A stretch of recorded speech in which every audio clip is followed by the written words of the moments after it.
மீன் மிதிக்கிறது சின்ன இட அழுக்கி குலுக்கி மினிக்கி தழுக்கி ஒதுங்கி நிற்கிறது. படிக்கிறவன் கண்ணு ரெண்டு மிரட்டி விரட்டி துரத்தி துரத்தி டைவடிக்கிறது. ரவிக்க தக்கிறவன் கட்டழக முறைச்சு முறைச்சு விரைக்க விரைக்க அளவெடுக்கிறது. பத்து புட்டு அடிச்சு பிடிச்சு அவளை இழுத்து நடைய கட்டுறது. ஆவோஜியா சர்தார்ஜி பையா பையா ஆவோஜியா அரே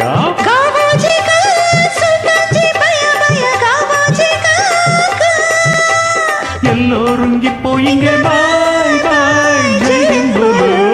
எல்லோரும் மாவாட்ட கத்துக்கிடணும், இது எப்போதும் தப்பில்லை ஒத்துக்கிடணும்.